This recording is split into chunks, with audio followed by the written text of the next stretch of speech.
বিশ্বনবী যখন গ্রাম্য সাহাবীকে শোনায়া দিলেন, গ্রাম্য সাহাবী চিৎকার দিয়ে বলতে লাগলো, নি'মাল ইলাহু ইলাহুনা, নি'মাল ইলাহু ইলাহুনা। বিশ্বনবী বললেন, আমি তোমার কাছে দুইবারের কথা বললাম আর তুমি খুশিতে আত্মহারা হয়ে বলতে লাগলা নি'মাল ইলাহু ইলাহুনা। তুমি কি জানো এই সূরাটা যদি কেউ 3 বার পাঠ করে তার আমলনামায় পুরা কোরআন 30 পারা তেলাওয়াত করলে যে সওয়াব হয়, তা এই সওয়াবগুলা 3 বার এই সূরাটা তেলাওয়াত করলে পুরা কোরআনের সওয়াব তার আমলনামায় লিখে দেওয়া হয়। সুবহানাল্লাহ। এইবার গ্রাম্য সাহাবী আরো পাগল হয়ে গেল, আরো আশ্চর্যান্বিত হয়ে গেল। আইরে কি গুরুত্বপূর্ণ সূরা, কি তাৎপর্যপূর্ণ সূরা, কি ফজিলতপূর্ণ সূরা রে। গ্রাম্য সাহাবী বিশ্ব নবীর জবান থেকে শুনে পড়তে পড়তে পড়তে পড়তে রাস্তা দিয়ে পথ দিয়ে যায়। অন্যান্য সাহাবীরা শুনে কয়, তুমি এত খুশি কেন, এত খুশি কেন, কই যাও আর তুমি কি বলো?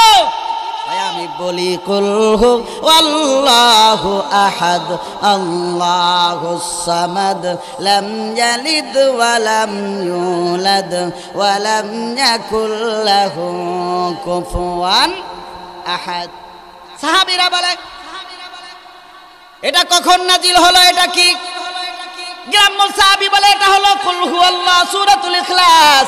আমি বিশ্ব নবীর পাক জবানে এই মাত্র শুনে আসলাম, তিনি বলেছেন যদি কেউ 3 বার এই সূরা তেলাওয়াত করে পুরা কোরআন তেলাওয়াতের সওয়াব তার আমলনামায় লিখে দেওয়া হয়। সুবহানাল্লাহ।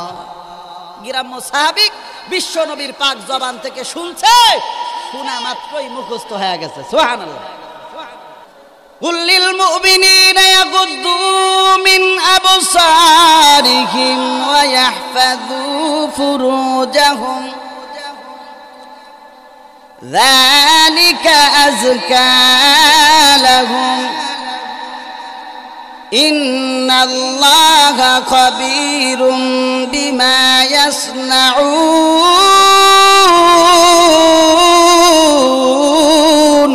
الله أكبر। আল্লাহ রাব্বুল আলামিন বলেছেন, কুল লিল মুমিনিনা ইয়াগুদ্দু মিন আবসারিহিম, হে মুমিন পুরুষ তোমরা তোমাদের দৃষ্টিকে নত রাখো। কি রাখো? তোমরা তোমাদের দৃষ্টিকে নত রাখো। ওয়া ইয়াহফাযু ফুরুজাহুম, আর তোমাদের লজ্জা স্থানকে হেফাজত করো। কি করো? আপনারা বলেন, আল্লাহ ঘোষণা করলেন, হে মুমিন পুরুষ তোমরা তোমাদের দৃষ্টি